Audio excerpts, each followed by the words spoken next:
heard of T-Mobile, I'll link in the description. You're so stupid. Oh my god! My name is Eliana and welcome back to my channel. So today we are doing the Q&A about Tulum. And I have my boyfriend here with me. Hey guys. Introduce yourself. I'm Emmanuel. Yeah, he literally is the one who looked up all the information about Tulum. So he's gonna give the more informative and factual side of things. And I'm here to just tell you how amazing it was and my personal experience. So, all right. Should be fun.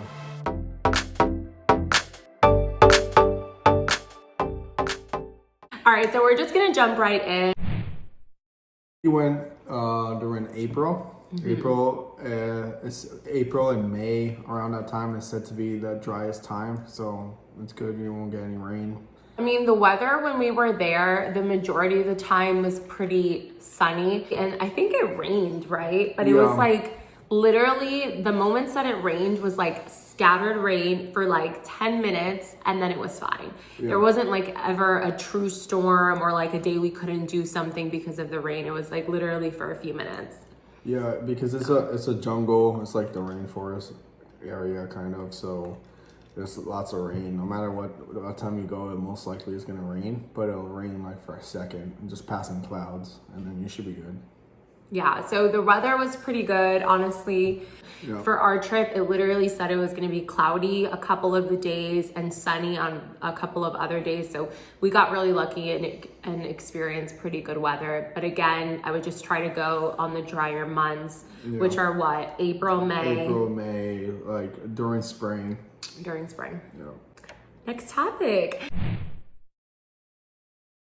At the beginning, we were searching on where to stay. We were looking at Airbnbs, but the more that we kind of looked at the comments about Airbnbs, we saw like a lot of them had like break-ins. So we were like, okay, best option, let's look at the hotels. There's like 0 to 100 for hotels in Tulum, and it depends on the area that you stay, pretty much the cost. So if you stay in hotels that are by the zona hotelera, which is like where the beach hotels are basically, those are gonna be way more expensive, even for kind of like the uglier ones. But where we stayed was La Veleta, which is pretty close to that area, like what, maybe 10 minutes away in car from that area. It's 10 to 8 minutes away. Yeah, like 10 to 8 minutes. It's still a very safe area, close to downtown Tulum, but not directly in the city of Tulum. And it was a lot more affordable. So the hotel we stayed at, I'll link it down below for the hotel so you guys can check it out if you want. It's called Copal Tulum, and it honestly was such a beautiful hotel. It literally looked like we were in the jungle. It was so pretty. We talked to a lot of people and where they were staying, and I would say that for what we got, for the price that we got like a pretty good deal. How much did we pay for our stay? We paid $650 for 4 nights, 5 days. Yeah, and we stayed at a suite. Like it was a suite. Yeah, we had a kitchen, like a living room, a really nice huge, 1-bedroom, a porch. La Veleta, I would say, is the best because if you're staying in Tulum City, I would say it's on the lower end of the spectrum. You might find some really good Airbnbs there, but it's just the city's a little sketchy, or it could be a little. I wouldn't stay in the city of Tulum. Yeah, but I mean, you should be fine. But if you've never been to Tulum, you will be taken back a little bit by the city. Because it's like a pueblo, like, and there's been rumors about a cartel, like, roaming around that area. Like, from the locals. When we talked to the locals, they would mention the cartel, so. Because a lot of the tourists has to track, like, drugs and that kind of stuff. So the cartel has to, they monetize from that, so, and they operate in the city. So I would say the city, it's kind of a no-no. And then I would say the zona hotelera, where, like, all the beach clubs and that stuff, it's really, really expensive, like really expensive. Like ridiculous. So I would say la zona hotelera is just way too high on the spectrum. And I would say La Veleta is like that sweet spot. It's literally perfect, it's a sweet spot. Oh, and our hotel had the best security guards. They were so nice and welcoming. And our hotel was close to the city. So whenever we wanted to go get breakfast early in the morning, we could drive to the city super quick. It was close to like where all the main stuff was. I think that's really important because you want to make sure that you're close to the things that you want to do. So if you're someone that wants to go to the bars, to the beach clubs, if you just want to be close to the city, because that's where all the little shops are and stuff, pick a hotel that's in La Veleta or in the zona hotelera, because that's what's going to be close. Taxis are not cheap. Like, you're looking at like $15 for like a 10 to 15 minute ride. Like $10 to $15, yeah. Yeah, so don't kid yourself. Don't be like, oh, I'm in Mexico, it's gonna be cheap. Like, no. And also, all the taxi drivers that picked us up at the hotel would charge us like $10, so super fair. $10 of what? 200 pesos. Yeah. So they would charge us 200 pesos, which was a fair price. But I remember we made the mistake of getting in a cab without asking how much it was first, and he charged us like what, 400? He was trying to charge us 400, and I was like, oh no, like, and I negotiated with him, and he left it at 200. You have to negotiate with the taxi drivers. Yeah. So negotiate. That's where a lot of your money is gonna go, is the taxis.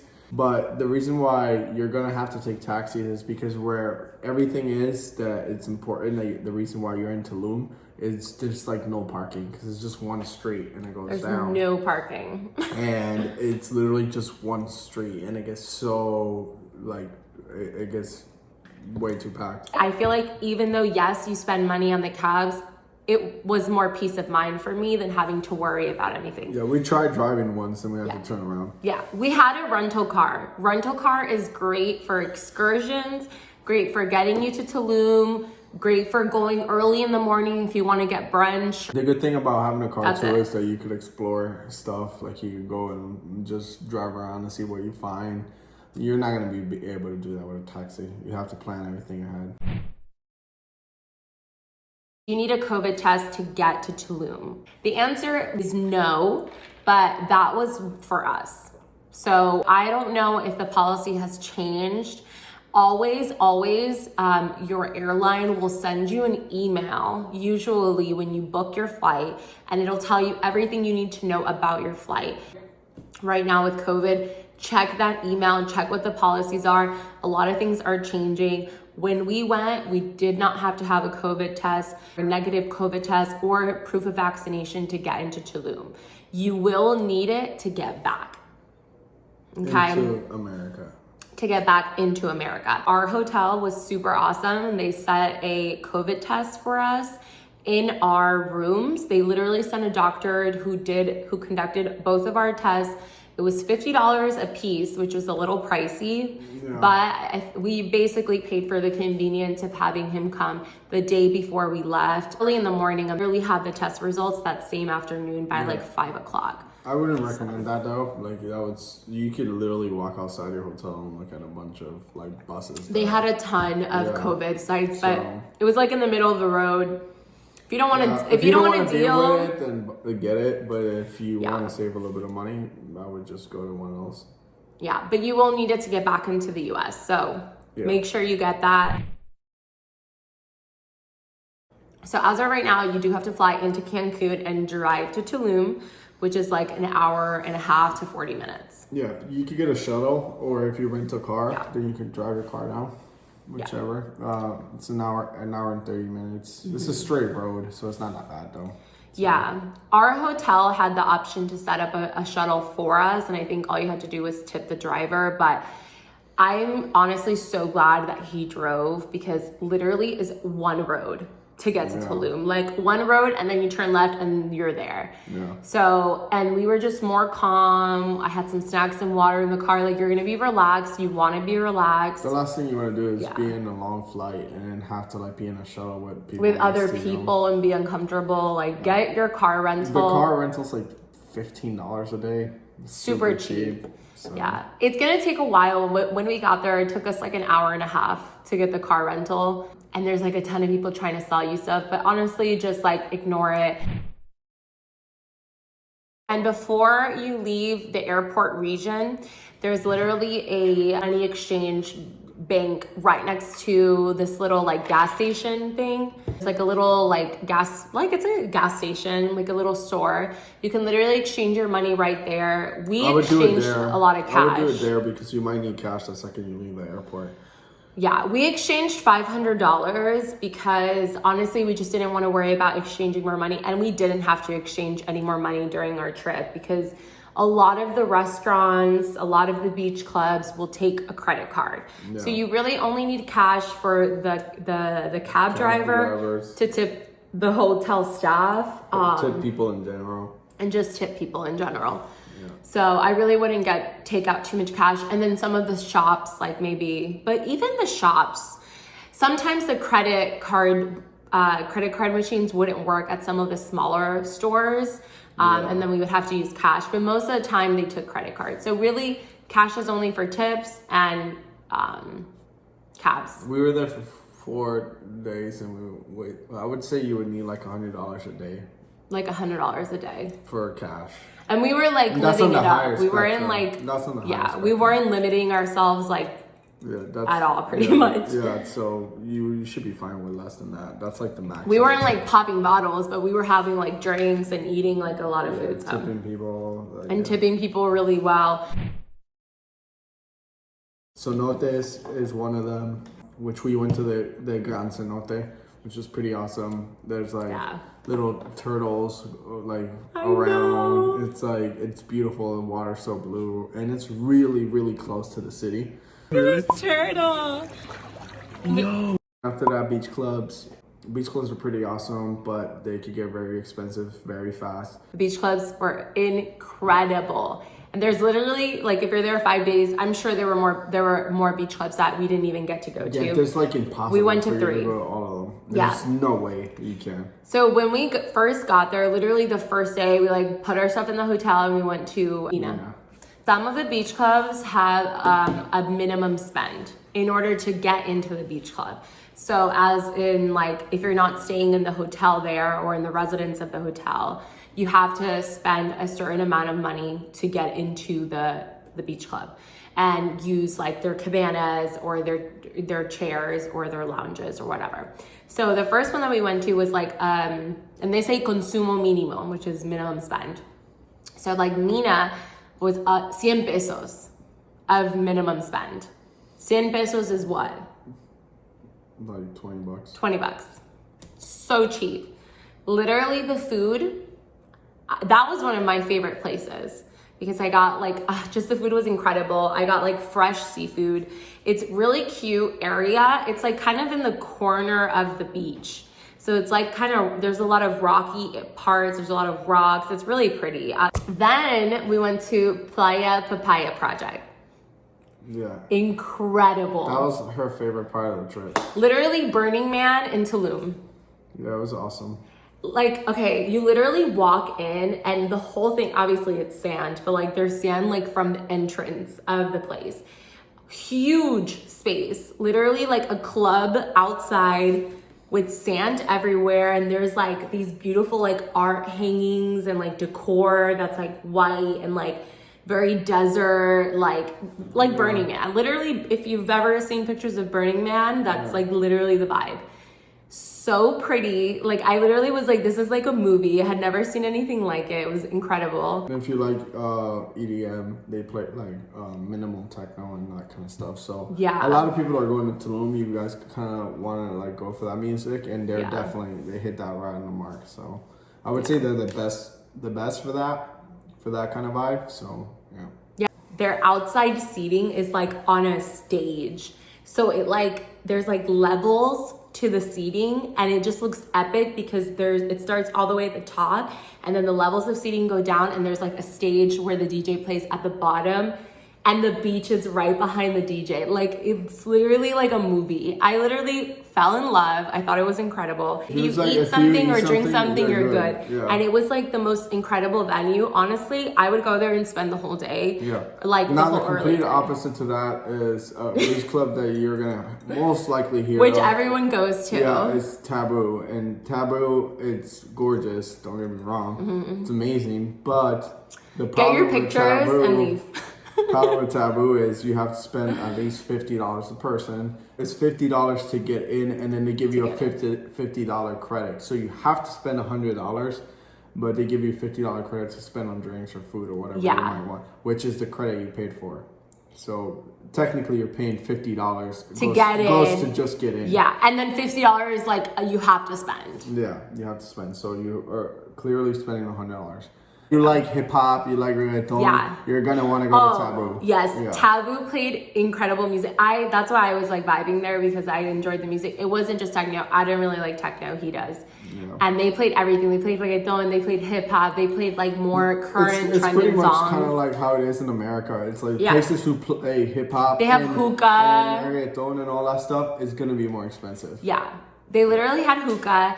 They had like those bottles of like expensive Azul tequila on every table. Like it was just super bougie. Like you could tell the crowd there, everyone was like popping bottles and like people were getting lit there. Like it was more fun. Like if you want to party, you want to go to Taboo because people were getting lit. Yeah, if you want to get like lit and like kind of be and be like rowdy. And be rowdy, you want to go there. Yeah. I actually did a boat excursion, which that was fun for him. It was fun for me in the beginning until I got nauseous. So it was fun. It was awesome. It was like a boat tour with a group of other people. We paid what? $100 or no? Was it $100 each? It was $100 each, so it's a little bit pricey, but not really. I thought it was worth it. I'm literally gonna link. I'm also gonna link this company because I honestly had such a good experience. Fantastic. They were really good. The driver was so professional and was on time. Incredible. We literally got back the exact minute that they were like, oh, we'll have you back at your hotel at 7 o'clock. We literally got there at 7 o'clock on the dot. So professional. So super professional, and the boat was it was fun. It was just super fun. Okay, restaurants, my favorite part. Most of the local restaurants we did not like. Yeah. And that we're being completely honest. We went to this taco place. What was the taco place we went to? We went there like twice because it was really good. The taco was delicious. Tacos en Novio.